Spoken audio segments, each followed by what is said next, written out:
Oi, gente! Como estão de segunda-feira? Hoje temos live e vamos. A Nath! Oi, Nath! Temos aqui rede de apoio entrando na live, vocês vão entender por quê. E aqui a Mari tá entrando, deixa eu convidá-la. É uma convidada muito especial. Pera lá, gente. Aqui.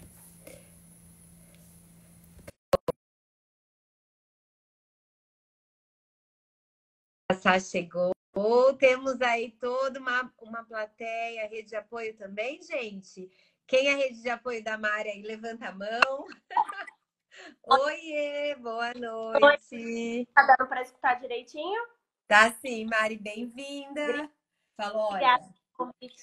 tirar uma mãe de 3 a essa hora, da hora da rotina, eu mereço aqui, ó. Eu falo, gente, você merece 1 milhão de obrigada. E eu tenho certeza que tem gente aí te ajudando, é isso? Conta, já começa contando pra gente. Claro, se não tivesse alguém para ajudar, não seria possível estar aqui Não, agora conversando não com você. seria possível. Olha, eu adorei, eu te conheço por tabela, porque a Paty, gente, quem não conhece a Patrícia Fadelli, eu brinco que ela já virou curadora oficial das lives da Mãe Star, porque ela vai trazendo várias pessoas muito interessantes e contribui demais aqui para o nosso papo. E Mari, ela conta desde muito tempo atrás um pouquinho da rotina de vocês com os meninos. E hoje, finalmente, a gente vai bater esse papo. Então, muito bem-vinda, Mãe Star. Para quem não me conhece, eu sou a Aline. Eu sou fundadora da Mãe Star. A Mãe Star existe desde 2018 com o propósito de contribuir na vida das mães para promover saúde mental e bem-estar. Passei por uma depressão pós-parto, depois na segunda filha tive um burnout, então saí da empresa que eu trabalhava e falei, cara, não é possível que as mães, tinha na época uma, na primeira depressão, depois do burnout eu tinha duas, tá? E não são gêmeas. E aí eu comecei a pensar, eu falei, como que as mães vivem, né? Porque tinha e tenho muita rede de apoio, tinha uma licença remunerada, sempre sonhei em ser mãe, não tinha grandes pontos, e a gente está num país que existe uma vulnerabilidade muito grande de mais de 11 milhões de mães solo, a gente tem uma rotina exaustiva naturalmente, já quando a mulher tem questões financeiras, um pai que muitas das vezes não está presente, não contribui financeiramente, e daí surgiu a Mãe Star. Então, hoje a gente ajuda, né? A gente apoia as mulheres, desde quem quer engravidar, que são as tentantes, as mulheres que estão gestantes no pós-parto, tanto das empresas que nos contratam, quanto diretamente contratando as nossas jornadas de bem-estar, que são muito guiadas por psicólogas, psiquiatras, educadoras perinatais, quanto às sessões, quando necessário, individuais. Então, eu gosto de contar um pouquinho, porque muitas vezes, saindo da live, as pessoas pedem ajuda. Tem muitas mães que não têm coragem de pedir ajuda antes de saber que tem alguém que tem ou passou por uma questão parecida. Então, eu gosto sempre de falar. E vou pedir agora, depois de ter falado muito, para você se apresentar. Então, você é mãe do Gabriel, Arthur e Luca. E diz a Paty que está na ordem de nascimento. É isso mesmo? Exatamente. Tá na ordem dos nascimentos. O Gabriel é 4 minutos mais velho do que o Arthur e o Luca. O Arthur é o segundo e o Luca, 1 minutinho de diferença do Arthur. E Mari, e você? Quem é a Mari, né? Além de mãe dos trigêmeos. Bom, eu sou a Mariana, eu tenho 33 anos. De profissão, sou fisioterapeuta aquática, trabalho com crianças e adultos, na verdade, todas as idades, dentro da fisioterapia aquática da ACD. E essa sou eu. Sou mãe, sou fisioterapeuta, cuido da casa, faço de tudo um pouco, e é isso. E como que foi? Você já esperava? Como que foi quando você descobriu trigêmeos? Já era esperado? Foi natural? Foi algum processo de reprodução, né? FIV, alguma coisa assim? Não, a minha gestação foi super natural. Eu não tenho gêmeos nem do meu lado, nem do lado do meu marido. A única coisa que eu fiz foi parar de tomar os remédios e entreguei para Deus. Eu não era uma tentante, então eu não marcava datas de ovulação, não tomei indutor de ovulação. Eu só parei de tomar o remédio, já tinha um desejo de ser mãe. Meu marido já tinha um desejo de ser pai há mais tempo do que eu. Então, eu só parei de tomar o remédio, falei com ele, então, olha, vamos jogar pro universo. Vamos ver o que ele nos reserva, né? E aí, depois de 7 meses sem tomar medicação, só, né, tipo, deixando a vida seguir, eu descobri a gestação dos meninos. Eu descobri a gestação com 4 semanas, então eu descobri antes do atraso menstrual. Eu tive um sonho que eu tava carregando um neném, que esse neném se chamava Gabriel. E como eu já sabia que existia a possibilidade, eu fiz um teste, sem pretensão nenhuma, e descobri a gestação. Como, tipo, eu descobri antes do atraso menstrual, na minha cabeça eu já estava grávida de 7, 8 semanas e tinha tido um sangramento porque eu menstruei normalmente no mês anterior. Fiquei doida, conversei com uma amiga, que inclusive ela tá aqui, que eu já vi, Ana Clara, e fui fazer o teste. Nesse meio tempo, já corri no ginecologista, ele já pediu beta e o beta veio muito alto. Então, a nossa hipótese era, ou realmente eu estava de 7, 8 semanas e tive um pequeno sangramento, ou era mais que um bebê. E aí fomos no ultrassom. No primeiro ultrassom descobrimos que eram 2. Não deu tempo nem de ver o embrião, que estava muito pequenininho, então a gente viu só 2 sacos gestacionais. Aí já veio, né, aquele... Meu Deus, 2 bebês, como que eu vou fazer? Mal eu sabia que tinha mais um. E aí, no segundo ultrassom, com 11 semanas, a gente descobriu que não eram 2 e eram 3. Quem, inclusive, viu, eu gosto de contar porque é até engraçado, quem, inclusive, viu foi o meu marido. A gente estava no ultrassom. E aí, enquanto a médica calada, porque eles, quando é mais de um bebê, assim, eles ficam meio calados, assim, né? E ela calada, fazendo ultrassom e tal, e ele viu. Ele tem uma pós-graduação também no Albert Einstein, já tinha um pré-entendimento de ultrassonografia, e viu 2 embriões dentro de um saco gestacional grande. E aí depois a médica mexeu, ele viu mais um. E aí ele foi, num tom até de brincadeira, falando, são trigêmeos, doutora. E a doutora achou que a gente já sabia, e falou, sim, são, porque vocês não sabem? Aí o bateu. Aí, Gente, eu tô assim, tensa, só de imaginar, mas deve ser. Eu falo, quando. E isso é uma das perguntas, né, Mari, que a gente falou. Acho que quando a gente não tá naquela situação, a gente acha que é muito mais pesado do que de fato é ou não? Quando você pensou, são 3, como eu vou dar conta? E comparando com o que você imaginava e a realidade. então, eu imaginava que realmente seria muito trabalho, mas eu sempre gostei muito de criança, sempre tive um manejo com criança, sempre tive paciência, sempre tentei compreender a criança. É muito pesado. Talvez um pouquinho a mais do que eu imaginei que fosse. Mas a gente tenta lidar como pode, sabe? Então, no começo, eu fiquei muito tensa com as situações da prematuridade, que eu sabia que não era uma gestação que queria, né, que poderia ir até o fim. Então, eu fui pensando no começo em questões mais envolventes da gestação. E aí, quando eles nasceram, eu fui ver que o perrengue chique era perrengue mesmo. Então, não é muito fácil. Mas é equivalente a que eu imaginei que fosse mesmo. Não é fácil. A Tati falou, Mari é um anjo. Vários comentários aqui de suas fãs, tá? Que já subiu aqui. Eu não vou clicar, que depois fica bem no teu rosto. E teve uma parceira nossa, Cíntia. Cíntia, manda quando puder. Em breve a gente vai fazer uma agenda. Fica tranquila. Ô, Mari, e conta, então, na gestação. Daí você já começou a se... Foram os primeiros, você tem 3, né? Não tinha filho antes, né? Então, não dá para comparar. Mas o que você, então, buscou um obstetra especificamente, pensando na gestação gemelar? Teve alguma coisa nesse sentido? E se preparar, né? Como que foi, considerando... Por que eu te pergunto isso? Muitas mães, muitas tentantes, assistem um vídeo que é o mais visto no nosso canal no YouTube, que Uhum. tem 230 mil views, que é um vídeo sobre gestação gemelar.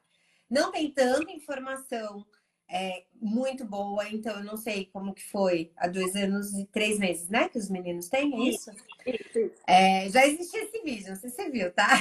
Mas eu Eu brinco vi. que tem muitas mães que ficam muito apavoradas mesmo de saber que toda gestação gemelar é considerada de risco, né? Uma gestação de risco. Porque tem várias condições, assim, várias considerações e cuidados que precisam ser tomados. Sim. E como que foi, então, essa gestação e o parto? E também a gente quer saber, eu não lembro se a Paty comentou se eles precisaram de TI, nasceram com quantas semanas, um pouquinho sobre isso. Bom, o preparo, assim, cuidados da gestação gemelar, trigemelar, ela baseia muito nos cuidados de uma gestação comum. Só que o acompanhamento é um acompanhamento bem mais próximo. Então, eu fazia exames a cada 15 dias, né, ultrassonografias a cada 15 dias para acompanhar o crescimento dos bebês. Qual que era a principal preocupação? O colo do útero, o descolamento de placenta e a vitalidade dos bebês.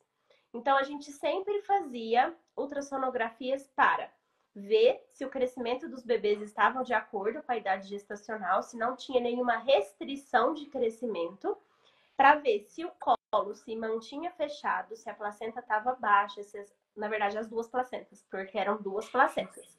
Só para explicar. Os meus trigêmeos, eles são univitelínicos e bivitelínicos. Então, o Gabriel, ele tinha uma placenta sozinha para ele, como se fosse uma gestação de um bebê só. E o Arthur e o Lucas são gêmeos univitelínicos. Então, eles dividiam a mesma placenta.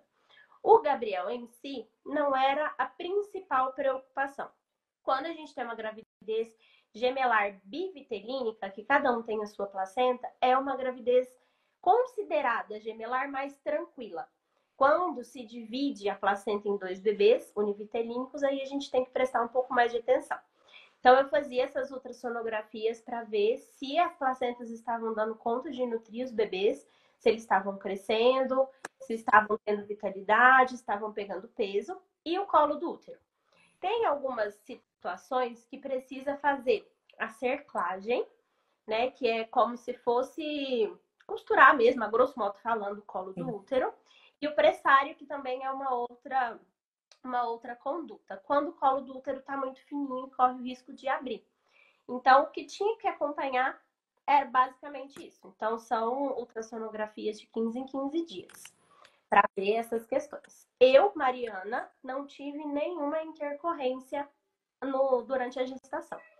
O que aconteceu? Eu fiquei até 16 semanas vida normal, podendo fazer exercícios leves. De 16 a 28 semanas, repouso relativo. E de 28 semanas até as 34, que foi quando eles nasceram, repouso absoluto. Então, a barriga foi crescendo, crescendo, crescendo. E eu tive que ficar deitada para não pressionar o colo do útero, que já estava muito fino.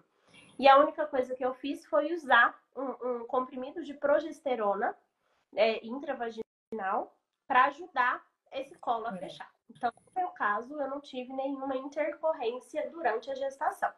Não tive pressão alta, não tive diabetes gestacional. Então, assim, no geral, foi uma gestação tranquila. A única coisa que aconteceu foi que eu perdi o tampão com 21 semanas, mas nessa idade gestacional ele se refaz. Então, foi só um sustinho passageiro, não teve nenhuma intercorrência em si. Aproveitando, desculpa te interromper, Mari, porque eu tenho um vídeo sobre isso. Eu perdi 3 vezes o tampão na primeira gestação.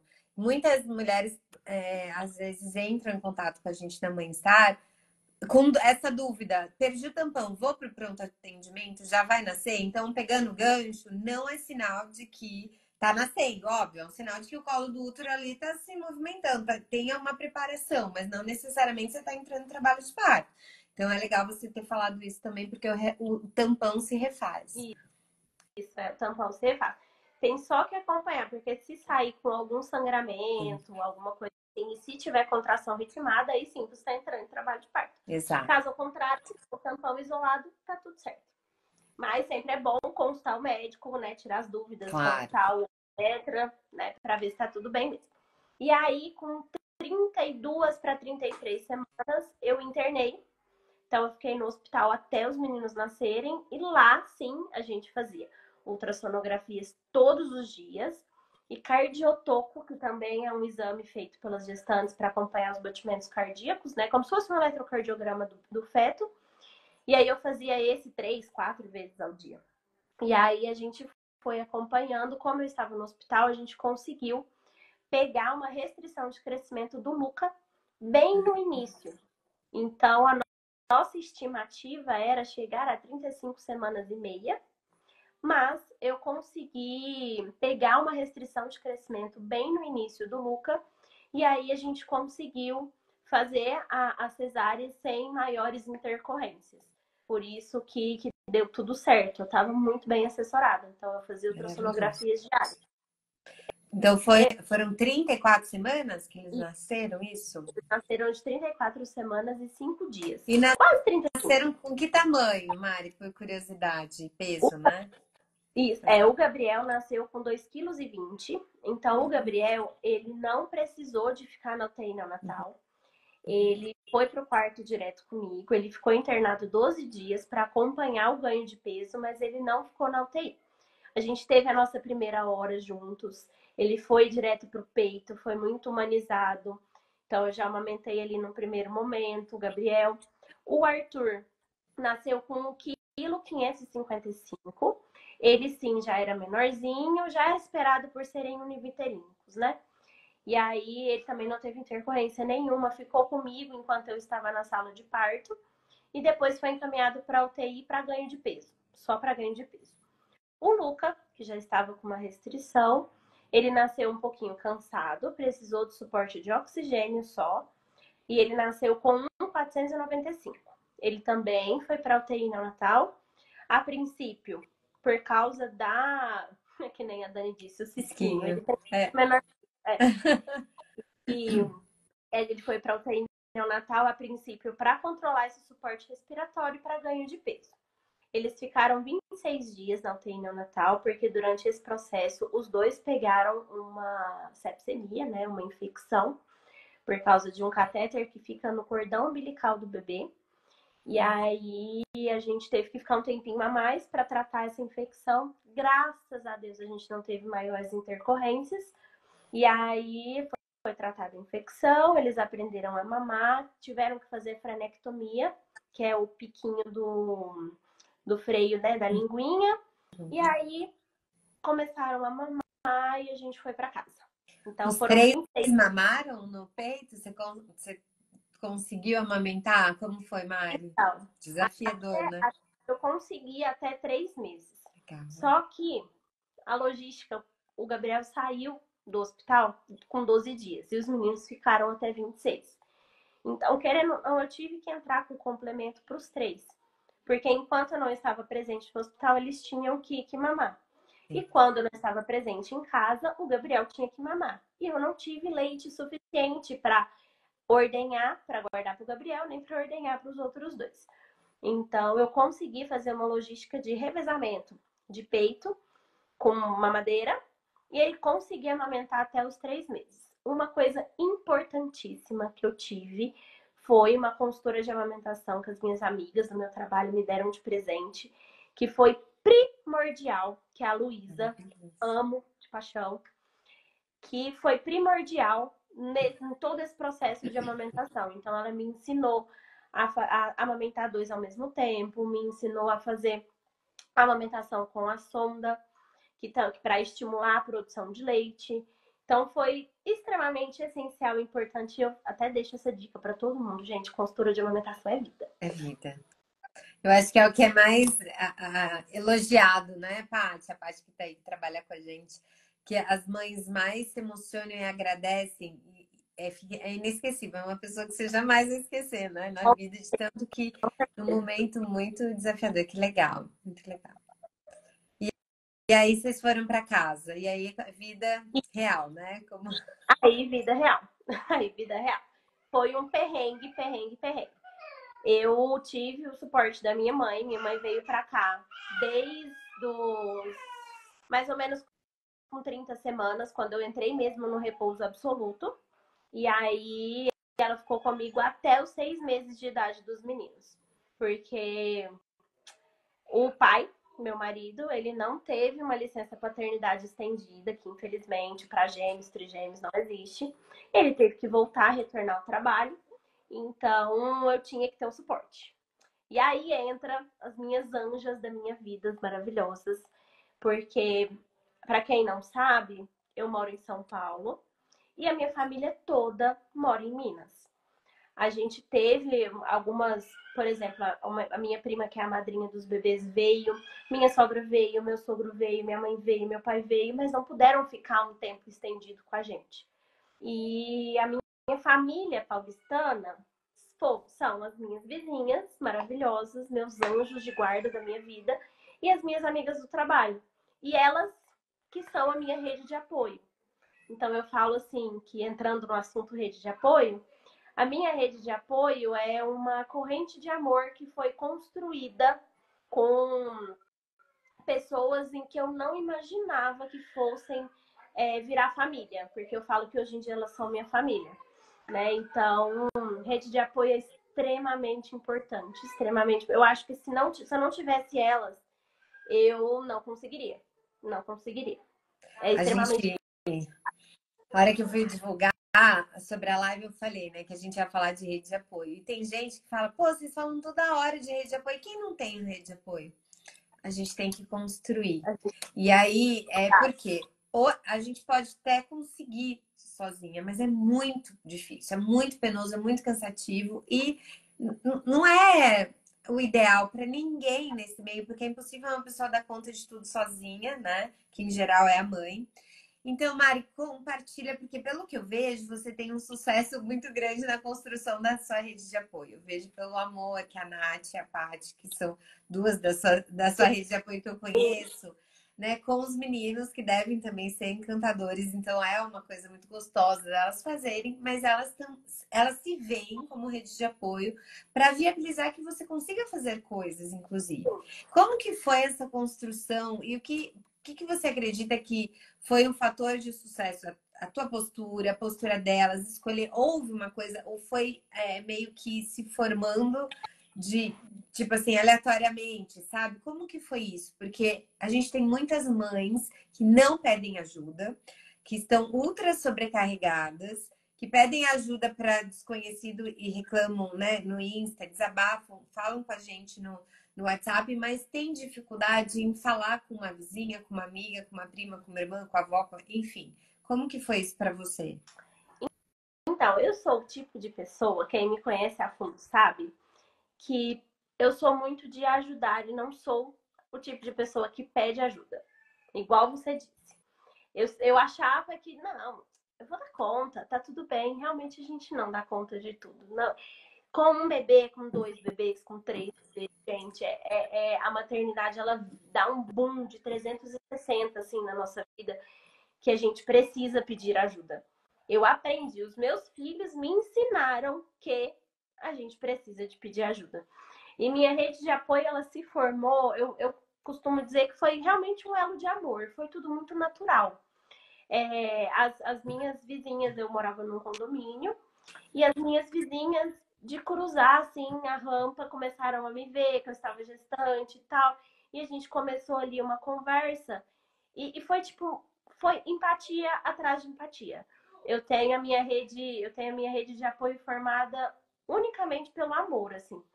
Então, eu nunca pedi para elas, ai, não é que eu nunca pedi, de vez em quando eu peço mesmo, mas elas brotavam na minha casa, parecia que elas adivinhavam que eu precisava de ajuda ali. As minhas amigas do trabalho, que a gente já tinha uma rede muito forte, elas me assessoraram muito, estiveram comigo todo o processo, porque eu brinco também que elas são a minha família paulistana, porque a gente tem um elo muito grande. A gente está ali todos os dias. Então, elas acompanharam tudo isso junto. E essas vizinhas que estavam no dia a dia comigo, elas foram, realmente foi acontecendo. Uma era amiga da outra, e foi contando uma para outra sobre mim. A gente começou a conversar, começou a tomar café em casa. E aí Era isso. Então, tipo, era uma coisa muito natural, foi tudo muito natural. Igual, ajudar no banho, igual essa maravilhosa acabou de falar aí. Ajudar no banho. Era uma janta que do nada elas faziam janta e ofereciam comida para mim. Então, assim, foi uma coisa muito natural. Eu agradeço muito a Deus por isso, porque se não fosse elas, talvez nem aqui em São Paulo eu estaria. Talvez realmente eu não tivesse dado conta. Porque a conta, ela acaba não fechando. Uma mãe, um pai e 3 colos. Porque eles pedem colo muito. E a gente tem que dar colo o máximo que a gente puder na vida, porque colo é tudo. E faltava colo. Então, assim, elas foi uma rede de apoio montada pelo amor, assim. Elas foram aparecendo e elas entendiam as minhas necessidades porque todas já eram mães.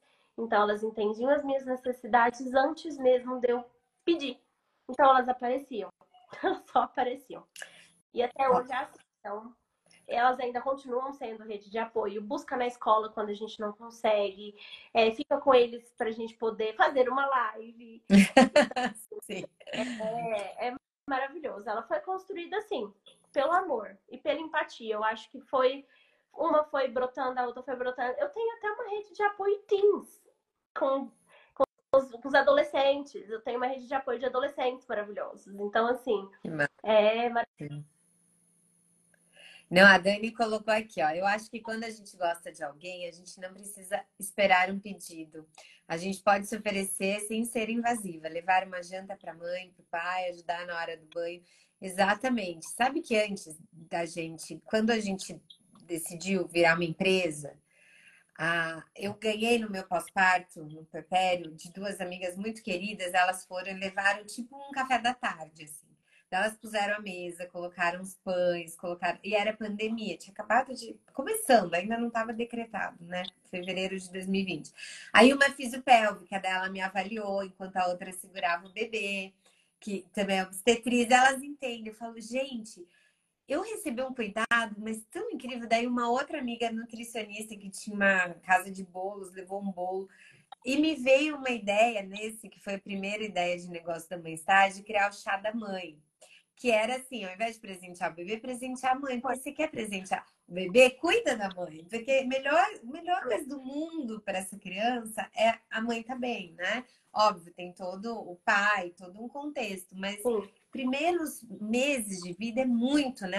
É uma simbiose assim completa. Então é muito legal quando a mulher, né? Quando a gente tem consciência, principalmente quem já é mãe, ajudar quem está por perto. E quem não é, às vezes não tem essa noção, ou tem até um receio, né? A gente vê muito, por exemplo, eu lembro que as visitas no pós-parto imediato da minha primeira filha, eu não queria ninguém, assim, é muito engraçado. Eu queria pegar minha bebê e sair andando, e foi completamente diferente. Minha mãe também me ajudou muito, porque eu achava que era muito tranquilo, e de fato, né? Com uma não foi tão tranquilo, imagino 3. Agora, para estabelecer essa rede, Mário, eu entendo que talvez um pouco seja do seu estilo, mas tem muita coisa que é o que é você aceitar uma ajuda, você ser grata por essa ajuda, mas não é exatamente, ou se é, me explica como que é essa relação de deixar alguém cuidando dos seus bebês. Então, quando você precisa, por uma live, eles estão maiores agora, mas no banho, lá atrás, quando precisava dar a comidinha na introdução. Muitas mulheres reclamam que é difícil ser rede quando a mãe é muito exigente de seguir a sua própria regra, o seu próprio jeito. Mas também tem um lado que tem muitas. Eu falo que às vezes chega isso na mãe estar. Minha mãe quer me ajudar, minha sogra quer me ajudar, mas elas querem fazer completamente do jeito diferente do que eu faria. Dá para chegar nesse equilíbrio, nesse meio termo, e como que você conquistou isso? Claro que dá. Eu falo assim que eu não tive tantos problemas em questão disso, porque eu sou muito tranquila. Eu tive que aprender a ser tranquila, porque eu precisava de ajuda. Eram 3 bebês, então eu não imaginava antes, né? Antes até de estar gestante, que eu seria uma mãe muito exigente, que eu seria uma mãe que queria dar conta de tudo, que eu seria uma mãe que não ia oferecer telas, que não ia dar chupeta, que ia fazer BLW todos os dias. E veio uma mãe que, real, a Aline, ela não Não existiu. existe. Não Ela existe. não existe. Não é que não existiu, não existe. Se ela Não existe, é exatamente. temporária e a gente. É importante Exatamente. falar isso. E eu aprendi exatamente isso, que é a mãe ideal não é a mãe real. E eu, Mariana, mãe real, eu tive que aprender a ser muito flexível. Por vezes aconteceu algumas coisas. Ai, nossa, não é pra dar aquela mamadeira agora. Ai, putz, era pra vestir aquela roupa ali. Mas, gente, as pessoas se dispuseram a ajudar a gente. Por que não? Não, Mariana tá ajudando, não precisa de eu, né? Então, eu sempre procurei ter flexibilidade no sentido de tentar entender que a pessoa está ajudando e tentar entender que eu também precisava de ajuda. Então, eu consegui chegar nesse equilíbrio, mas eu sou muito tranquila também. Eu aprendi a ser muito tranquila por precisar de muita ajuda. Então, para mim, foi um processo que eu consegui chegar nesse equilíbrio. Claro que, esse é um ponto também muito importante de tocar. Desde o início da minha gestação, eu fiz acompanhamento com psicólogo e foi, para mim, o divisor de águas. Óbvio. Fantástico saber. Isso foi um divisor de águas, porque eram muitas ideias desorganizadas na minha cabeça de uma nova vida muito nova que eu teria que. Eu costumo falar que a gente realmente, isso é meio um merchan, mas todo mundo sabe disso, que morre uma pessoa e nasce outra depois que a gente é mãe, e é verdade. E isso eu tive um momento de luto da Mariana antes mãe, né? E a Mariana pós-mãe. Então, a terapia me ajudou muito nessa questão, muito, muito. Inclusive na questão do receber ajuda e ser flexível na ajuda que está sendo, né, oferecida. Então, para mim, eu consegui chegar nesse equilíbrio de uma forma tranquila.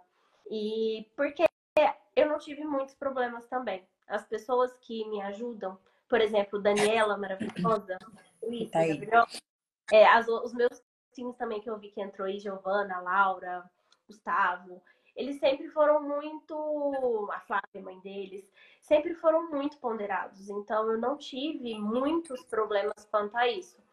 Então, e se eu tivesse também, a gente chegou num nível que eu falaria. Sim. Talvez eu até falaria. Isso é sabe? muito legal. Eu acho que duas coisas que você pontuou, né? Esse acompanhamento psicológico, todo mundo precisa de terapia.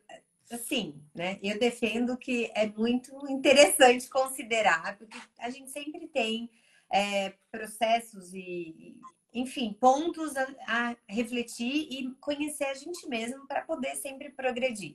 Mas na fase gestação e pós-parto, é exatamente o que você falou. É um processo de luto, é natural. E são vários lutos que a gente vai tendo ao longo dessa jornada materna. Desde como a gente se imaginava como mãe, como de fato a gente vai ser como mãe, como a gente imagina os nossos filhos e como eles vêm, né? Tanto em quantidade, né? Quanto em características, em comportamento, enfim. Ter um apoio, né, de um profissional que consiga te fazer entender por que você está sentindo determinadas coisas, porque senão vira uma bola de neve. Eu acho que você conseguiu se preparar, o que é bem importante, que é muito raro. A gente tem o pré-natal psicológico, por exemplo, que cada vez tem sido mais. Eu não sei quem está aqui se já ouviu falar, se quando foi mãe, se conhecia, mas tem o pré-natal, né, que é o que todo mundo conhece, tem o pré-natal psicológico, que é muito nessa linha, né, que a Mari fala, e dá para ser em grupo, inclusive, com uma preparação. Não é que dá para preparar completamente, a mãe vai passar ilesa por todas essas transformações. Não existe isso. Mas a gente tem uma questão de preparar-se e saber tentar identificar o que a gente está sentindo e como contornar e sair da melhor forma. E essa coisa da comunicação, igual você pontuar, eles todos que me apoiaram, que são minha rede de apoio, foram muito ponderados, né? Muito tranquilos e respeitosos. Não é sempre assim, né? Não Principalmente quando tem muitas mães, né, que não têm opção, que realmente precisam, e que às vezes vem uma pessoa já mais próxima ajudar, e é uma afinidade muito diferente, uma pessoa que às vezes né, dá muito palpite, interfere ali no maternário. O que eu gosto sempre de falar, e que bom que você tem isso, é muito importante que todos os envolvidos estejam dispostos a ouvir e acolher, porque é importante, mesmo que você esteja ajudando, é um favor, mas é uma contribuição, não é só para aquela mãe. Eu brinco que a gente, quando pensar que a gente está criando a nova geração, né, que vai substituir a nossa, o filho nunca é só da mãe. A gente tem uma corresponsabilidade aí pela nova geração. E abrir, mas a mãe e o pai são quem deve dar o tom de como deve ser a amamentação, a alimentação, os horários, a rotina. E isso tudo, se todos estiverem bem dispostos, dá para, com uma boa comunicação, ser azeitado, né, Mari? Todo mundo sair ganhando, assim. Todo mundo sai ganhando. E eu falo assim, quem se dispõe a ser rede de apoio é respeitar a vontade dos pais, é respeitar como que a mãe quer seguir, como que o pai quer seguir, sobre tanto ofertas alimentares, de brinquedos, enfim, da rotina do bebê, como você disse, né, Aline? É muito importante a rede de apoio ter essa sensibilidade em respeitar os desejos e as decisões dos pais, né? Então, Exato, isso é eu muito. tive a sorte, posso dizer que sorte, de que a minha rede de apoio sempre entendeu muito isso. E sempre respeitou muito isso. Eu posso chamar de sorte, né? Fala Mas que a gente pode fazer um curso. Eu e a Paty, a gente brinca. A gente já tem um curso para pais, a gente brinca, né? Para homens de forma geral, não é só para pais, tá? Tem exceções, tá, gente? Mas vocês já devem ter visto aqueles que vão ensinando. Ah, de fechar a tampa do vaso. Essa roupa vai no cesto, né? A gente brinca que a gente vai fazer esse curso que a gente vai bombar, mas tá, nunca vai faturar tanto. vai bombar A mesmo. gente vai fazer. E a da rede de apoio. Então, que eu acho que é legal também. Que bom que você teve um caminho super natural, né? E de pessoas que, Sim. além de colaborativas, de super sensatas. Já que você falou do seu marido, como está e como é conciliar a vida de casal? Gente, ó, se fala o que você quiser, tá, Mari? A gente nem tinha combinado muito essa pergunta. Mas eu imagino que deva ser assim, né? Bem animado, com 3 crianças. A Pietra, que é a minha mais nova, ela foi dormir a noite toda faz 4 meses, tá, gente? Ela tem 4 anos e meio.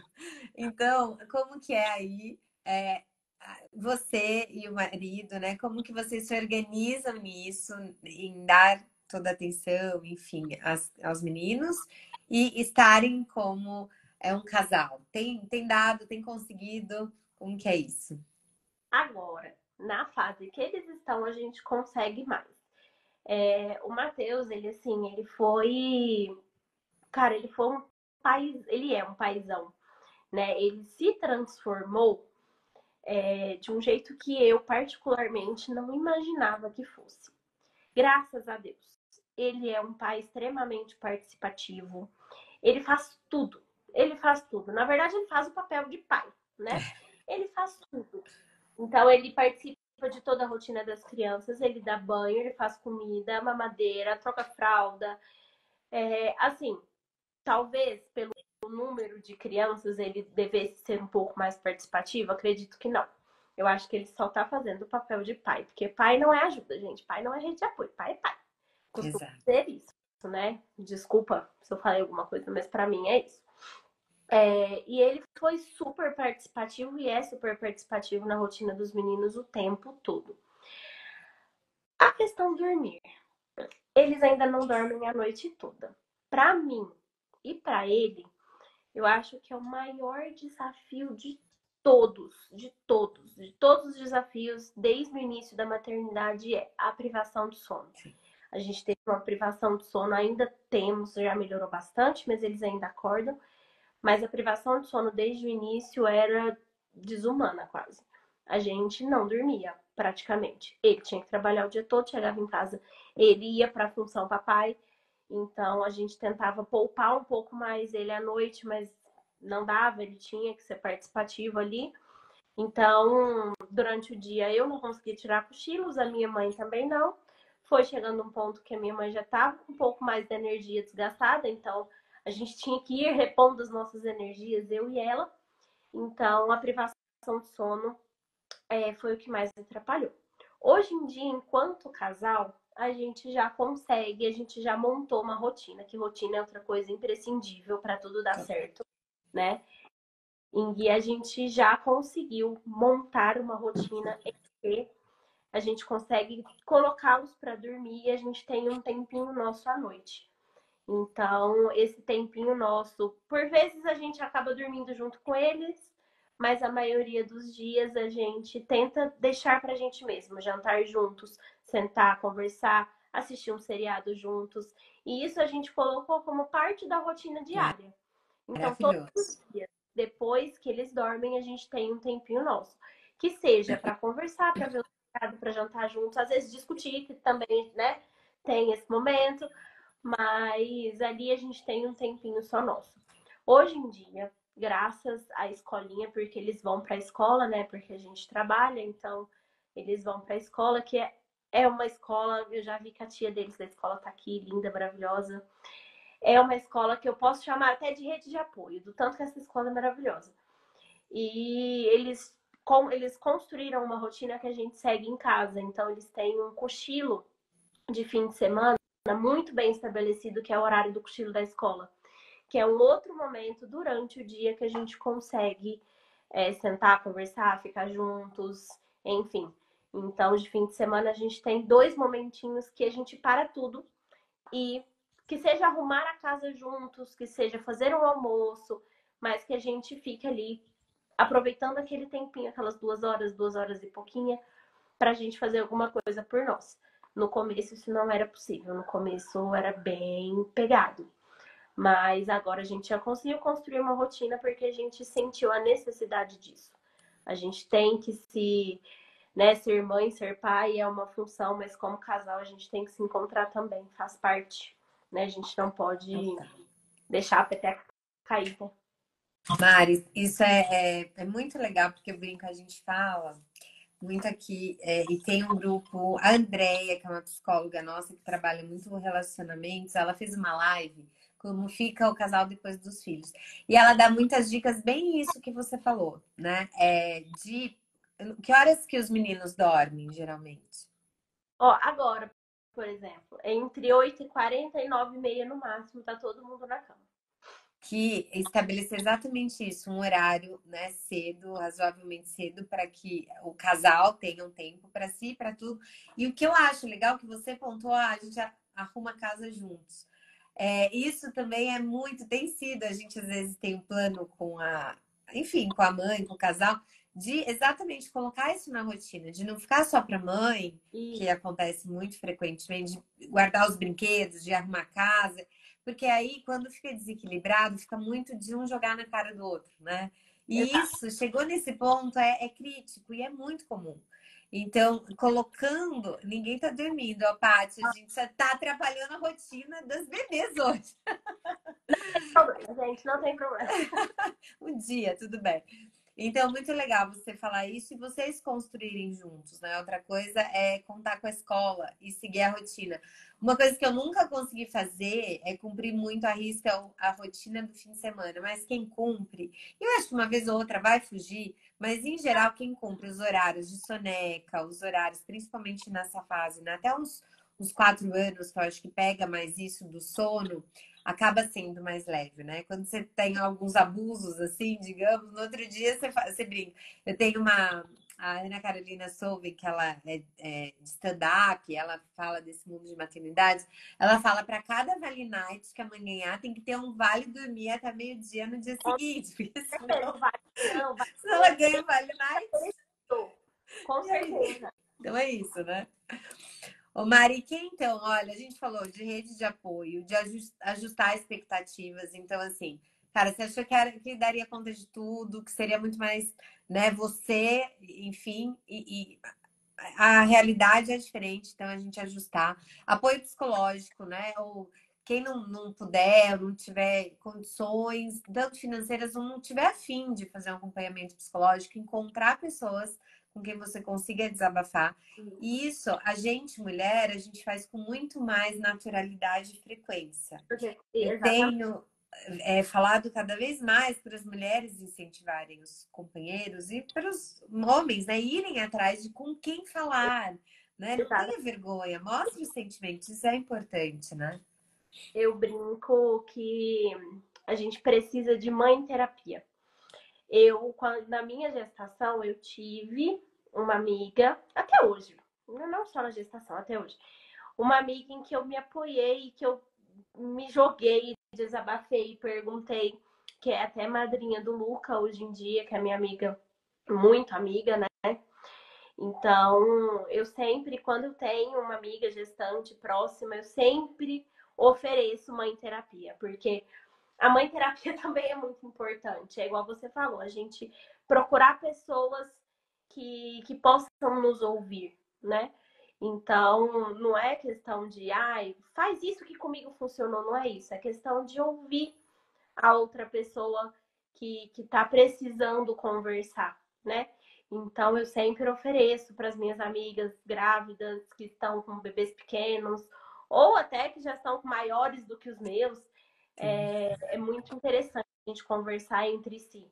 O apoio psicológico é extremamente importante, mas uma conversa com pessoas que você consegue se abrir também tem uma valia enorme. Não, é fantástico, porque a premissa, quando a gente fala da terapia, a pessoa falar e ela mesma se ouvir, né?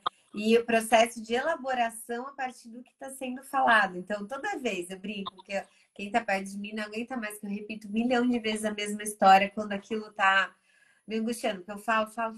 E tem uma hora que eu falo, nossa, não quero mais falar sobre isso, sabe? É o que está entrando no processo de elaboração, é como você viveu, você refletiu, você aprofundou. Então, muitas vezes, gente, quem está aqui, quando alguém vier desabafar, não necessariamente a pessoa está querendo uma solução ou um conselho. Só você ouvir e dar o olhar e a gente tem um canal de apoio emocional, é justamente um canal para a pessoa se sentir segura e à vontade para falar. E isso é muito terapêutico, né? Não é uma terapia, mas acaba sendo terapêutico. Exatamente. Exato. E Mari, para a gente pensar aí no recorte, a gente falou da Mari mãe, da Mari esposa, da Mari em casa, e como profissional. Como foi e como está sendo? Porque a gente tem um trabalho muito grande a ser desenvolvido, que está aos poucos crescendo, mas no Brasil, especialmente, questões muito difíceis em termos de cenário da mulher que vira mãe. No retorno ao trabalho, né, pós-licença maternidade, a gente tem quase metade das mulheres são demitidas ou pedem demissão porque não conseguem conciliar. Por falta de flexibilidade, às vezes o salário tem aquela ideia, eu ganho R$ 2.000, mas a creche, se eu for pôr na creche, é R$ 1.000. É melhor eu ficar em casa com os meus filhos. Mas o desejo da mulher, né? Então a gente tem muita coisa a respeito do como essa mãe deveria ser, o que ela deveria fazer, e uma das principais delas é em relação ao trabalho. Tanto empregadores achando que a mãe torna-se improdutiva ou até um problema para a instituição depois que tem filho. E eu brinco que é o oposto, a mãe está aí para isso, um monte de mães criando uma empresa do zero, trabalhando muito e com muita qualidade. Então, eu falo, a gente trabalha até melhor quando tem propósito, quando tem flexibilidade, quando tem apoio. E tem muitos, na grande maioria das empresas, a altíssima liderança ainda de homens. A gente recebe empresas na Manstar que querem mudar o cenário, mas você vê, tem 70% do corpo de colaboradores mulheres, aí de liderança cai para 40%, vai para o conselho, que são exatamente quem comanda a empresa, tem 4, 5% de mulheres representando. Então a gente tem que mudar. Isso tem a ver com aquilo que você falou. A gente tem ainda poucas políticas que promovam apoio para essa mulher conseguir maternar e se desempenhar adequadamente. Dentre elas, não, em muitas empresas, né? Não tem a licença para o homem, né? A licença parental, o ideal que seria aí para ter uma divisão mais igualitária entre a mãe e o pai. Não tem a questão de flexibilidade, às vezes o home office ou outras formas, apoio, banco de leite, creche, banco de leite não, né? O local que propicia ali a sala, enfim. Como que foi a sua experiência e como tem sido, e muito de uma forma construtiva, né? Talvez o que poderia te ajudar mais, não necessariamente pensando só em você e no teu local de trabalho, mas em contribuição para outros locais que estão nos assistindo, e mulheres que podem pedir nos seus locais de trabalho mudanças para melhor para todo mundo aí, né? Eu, enquanto gestante, como era uma gestação de alto risco, e na época ainda existia Covid, eu fiquei em casa trabalhando home office até o dia que eu fui internado no hospital. Então a gente montou uma estrutura e eu fiquei trabalhando home office até as 34 semanas. Eu tive o suporte da empresa quanto a isso, fiquei recebendo normal. Eu sou fisioterapeuta, né? Sou assistencialista, então trabalho com pessoas. Porém, fomos realocados, conseguimos ter demandas administrativas para eu poder conseguir trabalhar e aí eu fiquei de home office. Então, não precisei ficar afastada por essa opção que a empresa ofereceu, porque se eu ficasse afastada, eu ia até meu salário ia diminuir um pouco, seria muito mais difícil, necessário, porém mais difícil. Então, durante a gestação, eu tive esse suporte, né, que eu consegui ficar de home office até quando eu fui internada. A minha licença maternidade foi uma licença maternidade como manda a lei CLT, e eu também tive a oportunidade de tirar uma licença não remunerada, porém eu não perderia o vínculo trabalhista.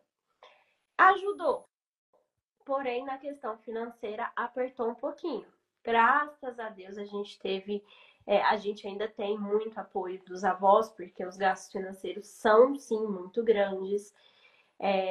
Dos amigos, durante a gestação eu fiz rifa, ganhei muita ajuda de várias pessoas, de amigos próximos, padrinhos, parentes. Então a gente conseguiu manter financeiramente para que eu pudesse ficar com os meninos nessa licença estendida, né? Quantos Depois, meses no total, Mari, que tal, você ficou? essa licença eu poderia ficar mais tempo, mas por opção minha, eu fiquei até os 6 meses. E aí eles foram para a escola, que foi uma indicação, né, da Patrícia, que a escolinha deles é uma escola menor, então eles têm total assistência. Lá dentro eles são o Gabriel, o Arthur e o Luca, eles não são, não é uma escola muito grande, então eles têm uma assistência muito próxima, que eu costumo dizer que lá parece uma casa de vó, de tão aconchegante, de tão gostoso. Isso me deu uma segurança para que eu pudesse voltar a trabalhar, né? Na minha empresa tem a sala de amamentação. Até se você volta com 4 meses até os 6 meses, você pode sair 1 hora antes, né? Como as regras CLT, né? O meu é CLT. E então eu tenho flexibilidade quando os meninos passam mal, a minha gestão, eu consigo negociar com a minha gestão, posso sair, posso levar no médico, tudo é negociável, assim. Mas eu, Mariana, voltar ao trabalho no começo, eu fiquei um pouco apreensiva, acho que toda mãe fica um pouco apreensiva, mas ao mesmo tempo eu amo muito o que eu faço. E lá eu consegui me reconectar enquanto Mariana, né?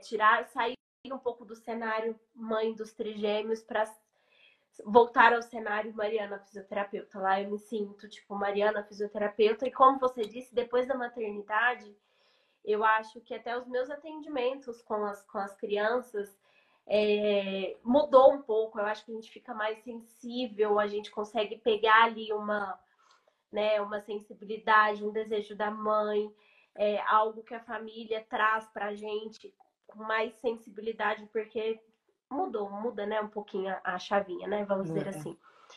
Mas, mas em questão assim, assistencial de empresa, eu tenho sim uma flexibilidade, tenho um horário fixo a cumprir pelas regras CLT, mas tenho uma certa flexibilidade em que eu consigo conciliar algumas coisas, né?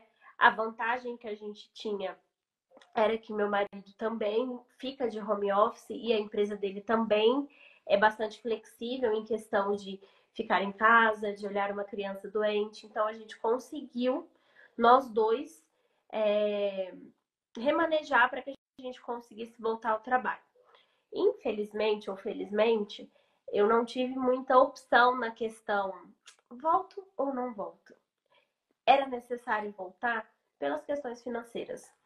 Então a gente colocou realmente, eu acho que toda mãe, igual você falou, né, Aline? Toda mãe coloca na ponta do lápis realmente se volta, se não volta, se é benéfico, se não é.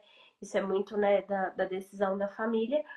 Mas eu precisava.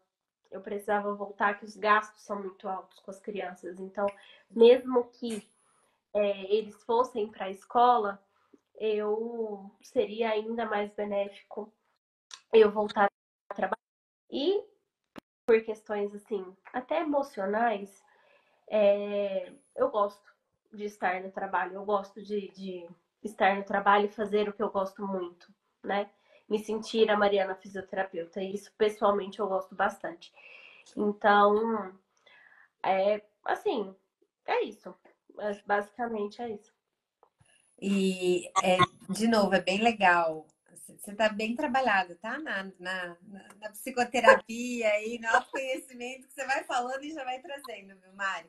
Mas eu acho que isso é muito importante, a gente saber o que é importante pra gente, né? Além, existe uma pessoa além da mãe, né? Que tem vários papéis. Então, eu acho que quando a gente consegue acalmar, uma coisa é, talvez ficaria um tempo a mais, mas financeiramente não dá, é isso, como que eu trabalho no melhor contexto? E outra, você falou várias vezes, né? Eu amo o que eu faço, eu me sinto realizada. E tem muitas mulheres que não têm, assim, não querem. E eu sou uma delas, eu não seria uma mãe completa, uma pessoa completa, se eu deixasse meu trabalho e ficasse dedicada a cuidar das minhas filhas. Elas sabem disso, inclusive. Eu falo, né? Para fazer várias coisas, para eu ser uma mãe melhor para vocês, eu tenho que me alimentar daquilo que também me faz muito sentido, né? E trabalho é uma dessas coisas.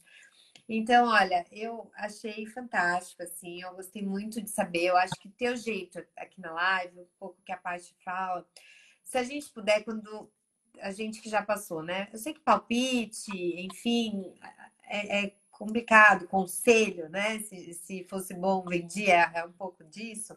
Mas quando a gente passa, se eu pudesse falar para a Aline lá atrás, né? Vai com calma, assim, se cobre menos, tenha menos culpa. E eu acho que quem está vivendo isso, tanto a gestante que está, a gente tem muitas gestantes muito engajadas em se preparar da melhor forma possível, como se fosse possível prever tudo e estar preparada para tudo. É legal se preparar, mas tem uma coisa dentro da gente que é mais valiosa e que quando a gente se apega em muitas informações do outro, né? Às vezes esquece que tem uma coisa aqui que é a minha intuição, assim, deixa eu sentir o que faz sentido, né? E fazer o melhor para mim, para o meu filho, para os meus filhos, para o meu contexto familiar. Eu acho que isso muitas mães a gente perde às vezes, né? De tanto ouvir o outro e buscar informação lá fora. E a dele falou: a maternidade é uma caixinha de surpresa, exatamente. Então, acho que a melhor forma de se preparar é tentar dar tempo ao tempo e descobrindo o que vem se mostrando a cada dia. Não tentar antecipar tudo, como vai ser. Eu planejava até como a hora, sabe? Assim, tipo, eu vou engravidar tal mês para nascer tal mês. Mas o que é isso, assim? Então, daí vem um monte de coisas para mostrar que não é assim, que a gente não controla quase nada, né? E o melhor que a gente pode é controlar como a gente vai reagir ao que a vida vai apresentando pra gente. Eu acho que se informar, estar rodeado de pessoas que você confia, que você se sente à vontade, né? Ter esses diálogos importantes, inclusive com o companheiro, tentar no trabalho melhor, né? A equação melhor possível. Acho que tudo isso vai contribuindo, né? Com toda certeza. Com toda certeza. Você falou um ponto muito importante. A gente se culpa o tempo todo. E a gente quer ter uma previsibilidade de algo que a gente não consegue ter previsibilidade, né? Então, eu aprendi Isso foi um aprendizado diário. Eu também era desse jeito. Eu planejava que eu ia passear pela manhã, dar fruta às 9 horas. Não, não é Também. assim. A culpa vem, a culpa paterna vem, mas a gente tem que respirar, parar e falar assim, gente, eu estou sendo a melhor mãe que eu consigo ser. Então a gente tem que, né, tipo, a culpa vai vir, mas a gente tem que respirar fundo e tentar conciliar todas essas coisas que não são fáceis. Tem muita gente no meu Instagram que fala assim, nossa, você é tão calma, gente. Mentira, não sou. Não sou. Surto várias vezes. Bota a cara no travesseiro e grita horrores. Mas a gente tem que. Você falou uma parte muito importante, questão do equilíbrio. A gente tem que parar, pensar, respirar, contar até 10 e buscar o ponto de equilíbrio em todos os pontos que dá certo. Dá certo. E, gente, não é porque eu falo que eu faço também, viu? Todo tempo. Viu? A Paty é a pessoa que eu li e falo, Paty, eu tô uma péssima mãe. Em maio eu vi muito pouco as minhas filhas. E eu fiquei super culpada. Hoje eu trabalhei isso na terapia, foi muito engraçado. E daí a minha terapeuta falou assim: você já ouviu essa frase, né, do Winnicott, a mãe suficientemente boa. Vamos refletir, porque isso não é só sobre a mãe.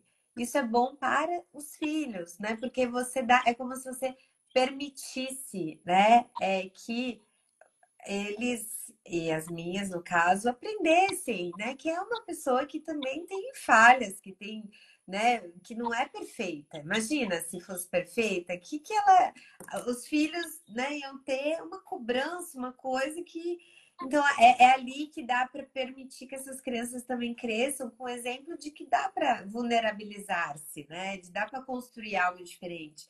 Dá para olhar para a mãe e falar, tá, ela foi a melhor mãe para mim, mas eu também quero ser diferente, quero tentar uma outra, né? A gente trabalhar com isso é muito, eu falo profundo, mexe, porque a gente quer ser, né, super, Sim. mas é muito importante, inclusive, para as crianças, né? E para o amadurecimento delas. Então, acho que a gente está indo bem, Mari. Todas nós mães aqui nessa Também. live. De uma forma geral, vai dar Vai, certo. vai. Bom, muito obrigada. Obrigada pelo teu tempo tão precioso aí com os três, pela tua rede de apoio que tá aí, que eu sei. Todo mundo que tá nessa live aqui. Sejam rede de apoio, peçam ajuda, não sintam-se sozinha, não precisa ser. Eu também vivo pedindo ajuda, sou muito grata à minha rede de apoio. E acho que quanto mais a gente falar sobre os desafios e os pais também falarem, os homens, porque não é só da mãe, gente, que eles falam menos, tá?